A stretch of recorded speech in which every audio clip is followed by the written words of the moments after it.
Um frei im Handstand stehen zu können, muss dein Körper in der Lage sein, unterbewusst kleinste Korrekturen vorzunehmen. Und genau das trainiert man am besten, indem man das Handstandtraining in Segmente unterteilt. Hi Servus, Daru hier. Ich zeige euch heute, wie man in 5 einfachen Schritten den Handstand meistert.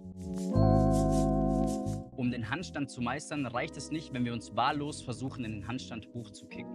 Deshalb habe ich den Lernprozess in 5 einfache Schritte unterteilt. Als erstes sollten wir eine solide Basis an Kraft über dem Kopf aufbauen. Danach geht es darum, ein Gefühl dafür zu entwickeln, wie wir unser gesamtes Körpergewicht auf den Händen balancieren können. Dafür eignet sich am besten die Krähe. Die Krähe ist auch bekannt als Frogstand oder Crow Pose. Schreibt es mir gerne in die Kommentare, falls ihr wisst, wie man diese Pose richtig bezeichnet. Den Handstand unterteile ich in 3 Phasen. Und zwar in das Aufschwingen in den Handstand, also dem Kick-Up, das Balancieren an sich und dem sicheren Fallen aus dem Handstand, also der Exit-Strategie. Bevor man sich aber in den Handstand wagt, sollte man natürlich wissen, wie man auch aus diesem wieder rauskommt. Deshalb kümmern wir uns zuerst um die Exit-Strategie, danach schauen wir uns das Balancieren an und zum Schluss schauen wir uns an, wie wir richtig in den Handstand hochkicken. Zuerst sollten wir in der Lage sein, unser eigenes Körpergewicht für mindestens 60 Sekunden über Kopf zu halten. Hierzu gehen wir am besten mit dem Bauch Richtung Wand in den Handstand. Das gleiche geht natürlich auch mit dem Rücken Richtung Wand, aber dafür muss man einen kleinen Trick machen, den ich euch später zeige. Zuerst schauen wir uns die beste Variante an. Bei dem Handstand mit dem Bauch Richtung Wand ist es am wichtigsten, dass ihr auf eine möglichst saubere Linie achtet. Das bedeutet, haltet im ganzen Körper so viel Spannung, wie ihr könnt. Versucht es hier wirklich ein bisschen zu übertreiben. So werden wir natürlich später nicht richtig im Handstand stehen. Aber für diese Übung ist es sehr, sehr wichtig, dass wir so viel Spannung halten, wie wir können. Arbeitet euch bei dieser Übung auf mindestens 60 Sekunden Haltezeit hoch. Davon macht ihr 3 bis 4 Sätze mit jeweils 90 Sekunden Satzpause. Das Wichtige bei dieser Übung ist es, dass ihr euch nicht zu 100% auspowert, sondern versucht eher bei 60 bis 80% eurer maximalen Haltezeit aufzuhören. Ein guter Richtwert ist es, wenn ihr noch genügend Kraft habt, um sicher von der Wand runterzukommen. Falls ihr noch mehr Kraftübungen für den Handstand sehen wollt, dann checkt doch das Video oben in der Infocard aus. Hier zeige ich euch die 4 wichtigsten Kraftübungen für den Handstand. Der Frogstand zielt darauf ab, ein Gefühl dafür zu entwickeln, wie eure Hände euren ganzen Körper beeinflussen können. Falls ihr den Frogstand schon beherrscht, umso besser, dann könnt ihr euch von Anfang an aktiv um die Balance kümmern. Wichtig beim Frogstand ist es, sobald ihr ihn beherrscht, dass ihr aktiv euren Körperschwerpunkt verschiebt und versucht, mit den Fingern dagegen zu steuern. Falls ihr den Frogstand noch nicht beherrscht, fangt langsam an. Platziert die Innenseite von euren Knien auf den Ellbogen und dann verschiebt ihr progressiv euer Körpergewicht über die Handflächen. Das Ziel sollte sein, dass der Ellbogen direkt über den Handflächen steht. Von hier aus versucht ihr langsam eure Beine abzuheben. Startet am besten erstmal mit einem Bein und versucht dieses zu wechseln, bis ihr euch sicher fühlt und es schafft, beide Beine abzuheben. Bevor wir uns das richtige Fallen anschauen, müsst ihr wissen, mit welchem Bein ihr euch beim Kick-Up nach oben schwingt. Kleiner Spoiler, beim Kick-Up gibt es einmal das Schwungbein und einmal das Standbein. Das Schwungbein ist das Bein, das als erstes beim Handstand nach oben kommt. Um herauszufinden, welches Bein euer Schwungbein ist, versucht ihr im besten Fall einfach mal einen Kick-Up. Wechselt hierbei zwischen Schwung und Standbein hin und her. Ihr werdet schnell merken, welches euer bevorzugtes Schwungbein ist. Das war jetzt nur ein kleiner Spoiler. Zum Kick-Up kommen wir nach dem Exit. Das richtige Fallen, also die richtige Exit-Strategie, ist vergleichbar mit einem Ausfallschritt auf dem Bein. Zuerst muss die Hüfte aus ihrer Position kommen. Dann kann man sein Körpergewicht auf ein Bein verlagern, damit man mit dem anderen Bein einen Ausfallschritt machen kann. Das gleiche Prinzip gilt auch im Handstand. An der Wand bedeutet es, wenn unsere Hüfte zu nah an der Wand steht, hat unsere Hand gar keine Chance, den Boden zu verlassen und den Ausfallschritt nach vorne zu machen. Deshalb sollte man fürs richtige Fallen erstmal daran arbeiten, dass man sich traut, die Hüfte weg von der Wand zu bekommen und in die gefährliche Region zu schieben. Das bedeutet, die Hüfte muss als erstes in die richtige Position kommen, damit sie danach in die falsche Position kommen kann und wir somit aus dem Handstand fallen können. Das Wichtige ist, dass man sich da langsam rantraut, bis man sich traut, die Hüfte übertriebenermaßen aus der richtigen Position in die Überbalance zu schieben. Am besten funktioniert es mit dem Bauch Richtung Wand. Von hier aus nehmt ihr ein Bein nach unten, im besten Fall das Standbein, und mit diesem drückt ihr eure Hüfte so weit von der Wand weg, bis eure Hüfte zuerst in die richtige Position und danach in die Überbalance kommt. Sobald ihr genügend Kraft habt und ihr euch traut, langsam aber sicher eure Hüfte in die richtige Position bzw. darüber hinaus zu schieben, könnt ihr anfangen, an eurer Balance zu arbeiten. Hierzu gehen wir genauso mit dem Bauch Richtung Wand in den Handstand. Das Wichtige hierbei ist es, dass euer Schwungbein über die Midline hinausgeht. Das bedeutet, ihr endet in so einer kleinen Schere mit den Beinen. Mit dieser Beinposition ist es deutlich einfacher zu balancieren.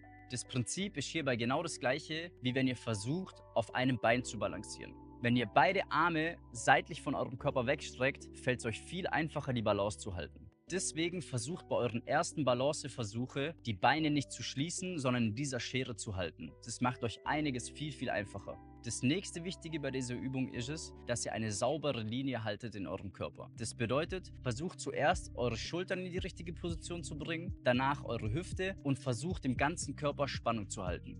Schiebt das Schwungbein, also das Bein, das schon über der Midline hängt, so weit von der Wand weg, bis ihr automatisch mit dem Bein, das noch an der Wand ist, von der Wand wegkommt. Wenn sich der Fuß von der Wand nicht lösen sollte, macht nicht den Fehler und stoßt euch von der Wand ab. Wenn der Fuß noch dort bleibt, dann bedeutet es, eure Schulter oder eure Hüfte steht nicht in der richtigen Position. Also im Endeffekt versucht die Wand zu nutzen, ohne sie tatsächlich zu benutzen. Sobald ihr die richtigen Stellungen gefunden habt, kommt ihr langsam ins Balancieren. Versucht hierbei, sobald ihr euch mit dem Fuß an der Wand von der Wand löst, mit den Fingerspitzen wieder zurückzudrücken. Also drückt eure Finger so stark wie ihr könnt in den Boden rein, damit ihr wieder zurück an die Wand kommt. Nach und nach könnt ihr den Fingerdruck so portionieren, dass ihr irgendwann ins Balancieren kommt. Wenn ihr euch noch nicht traut, mit dem Bauch Richtung Wand in den Handstand zu gehen, dann könnt ihr das Ganze auch mit dem Rücken Richtung Wand machen. Hier ist es alles ein bisschen anders, aber im Endeffekt genau das gleiche Prinzip. Geht als erstes mit dem Rücken Richtung Wand an die Wand, versucht hierbei mit dem Schwungbein wieder an die Wand zu gehen, dann kümmert ihr euch wieder um die richtige Linie, das heißt Schultern raus, Hüfte in die richtige Position, Körperspannung halten und dann zieht euer Standbein so weit Richtung Bauch, dass ihr wieder leicht an der Wand werdet. Von hier aus löst ihr den Fuß von der Wand mit Fingerdruck.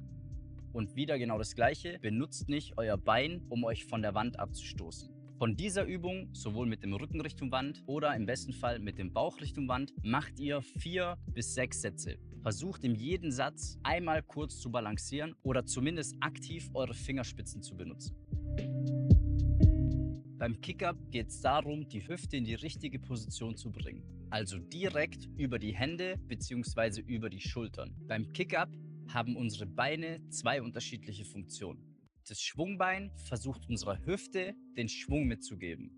Das Standbein drückt uns vom Boden ab. Versucht das Schwingen und das Springen erstmal getrennt voneinander zu üben. Wenn ihr die Bewegung beider Beine verstanden habt, dann versucht ihr die beiden Bewegungen zusammenzuführen. Ganz wichtig beim Kick-Up ist es, dass ihr nicht daran denkt, eure Beine nach oben zu bekommen, sondern versucht eher daran zu denken, mit euren Beinen eurer Hüfte den nötigen Schwung zu geben, nach oben zu kommen. Für den Kick-Up gibt es 2 Übungen, die ich bevorzuge. Bei der ersten Übung geht ihr mit euren Händen ganz nah an die Wand. Von hier aus versucht ihr nach oben zu springen und als erstes eure Hüfte an die Wand kommen zu lassen. Das Wichtige hierbei ist es, dass ihr nicht mit der Schulter aus der Position kommt. Sobald euer Kopf oder eure Schulter an die Wand kommt, wisst ihr ganz genau, dass eure Schulter aus der Position gekommen ist. Das Ziel der ersten Übung ist es, erstmal ein Gefühl dafür zu entwickeln, die Hüfte als erstes nach oben zu bekommen. Sobald ihr das gemeistert habt, könnt ihr zur zweiten Übung weitergehen. Hier macht ihr genau das gleiche wie bei der ersten Übung, nur diesmal sind unsere Hände nicht ganz an der Wand, sondern circa eine Handlänge weit entfernt von der Wand. Von hier aus kickt ihr euch nach oben, bringt als erstes die Hüfte in die richtige Position und dann geht euer Schwungbein über die Midline drüber. Ihr endet dann wieder so in einer leichten Schere an der Wand. Von hier aus versucht ihr erstmal nicht zu balancieren, sondern ihr versucht euer Standbein so weit Richtung Bauch zu ziehen, bis ihr leicht an der Wand werdet mit dem Schwungbein. Versucht es so kontrolliert zu machen, dass ihr so langsam wie es geht wieder auf den Boden kommt. Versucht pro Session mindestens 10 saubere Kick-Ups zu machen. Dabei könnt ihr zum Beispiel 5-mal die erste Übung machen und 5-mal die zweite Übung. Sobald ihr ein gutes Gefühl für eure Hüfte entwickelt habt, könnt ihr natürlich nur noch die zweite Übung machen. Wenn ihr genügend saubere Wiederholungen gemacht habt, dann kommt automatisch irgendwann die Kontrolle über den Kick-Up.